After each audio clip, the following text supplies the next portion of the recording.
আজকের রেসিপিতে আমি আপনাদের জন্য নিয়ে এসেছি সাদা পোলাও। ভাবছেন কি কিভাবে একদম ঝরঝরে সাদা এবং সুগন্ধি পোলাও বানানো যায়? আজকে আমরা দেখাবো সেই সহজ রেসিপি, কিন্তু পারফেক্টলি, যেভাবে প্রতিটি চালের দানা একদম আলাদা আর ধবধবে সাদা। ছোট ছোট মশলার টেস্ট। এখানে আমি নিয়েছি চিনি গুঁড়া চাল। আমি নেব 2 কাপ পরিমাণ চিনি গুঁড়া চাল।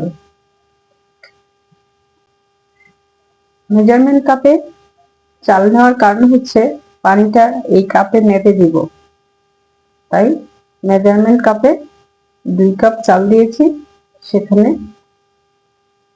পানিটা মেপে যেন পরিমাণ মতো দিতে পারি। 2 কাপ চালে আমি দিব 4 কাপ পানি, তাই রান্নার মেজারমেন্টটা সহজ হবে। এবার চালগুলোকে আমি ভালোভাবে ধুয়ে নেব যতক্ষণ না পানিটুকু স্বচ্ছ হয়ে আসে।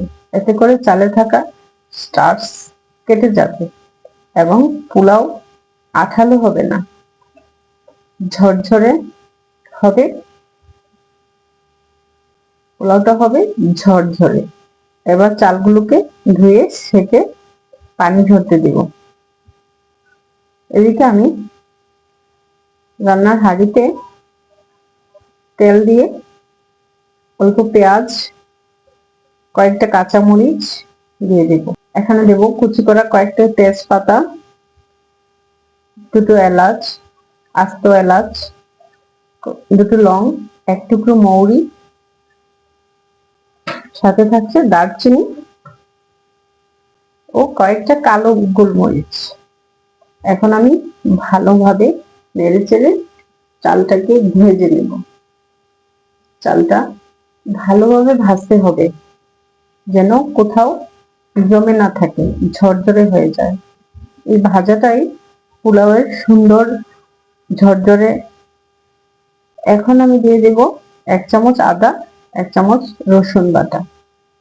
অনেকে আদা রসুন বাটা ব্যবহার করতে চায় না, এটা দিয়ে দেখবে অত্যন্ত স্বাদ হয়, সুগন্ধ হয় পোলাওটা। আমি পোলাওর চালটা ভালো মতন ভেজে নিচ্ছি। ভাজার সময় অনবরত নাড়তে হবে, কারণ লেগে যেন না যায়। হাঁড়িতে লেগে গেলে পোলাওটা ভালো হবে না। এখন আমি দিয়ে দিচ্ছি মেজারমেন্ট কাপে 4 কাপ পানি। পানি দিয়ে দিব পরিমাণ মতো লবণ ও স্বাদ মতো চিনি, দিয়ে নেড়ে চেড়ে মিশিয়ে নেব। মিশিয়ে আমি ঢাকনা দিয়ে ঢেকে দেব।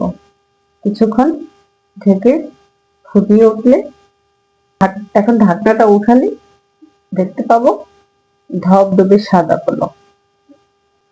আর ধবধবে সাদা পোলাও রান্না এখন একটি বাবুর্চিদের স্টাইলের ট্রিক্স বলে দিই। যখন পোলাও রান্নার পানি শুকিয়ে আসে, তখন আমরা চালগুলো জমিয়ে হালকা চেপে দেব, যার কারণে চুলার আঁচে চাল সমানভাবে সিদ্ধ হবে। যখন সমানভাবে বিছিয়ে থাকবে, সমানভাবে সিদ্ধ হয় না, কুরকুরে লাগে। এবার দেখুন কি পারফেক্ট ঝরঝরে হয়েছে, দেখেই বোঝা যাচ্ছে। এখন আমি কি সুন্দর ঝরঝরে সাদা পোলাও হয়ে গেছে। এখন আমি গার্নিশের জন্য দিয়ে দেব পেঁয়াজ বেরেস্তা, সাথে কয়েকটা কাঁচামরিচ।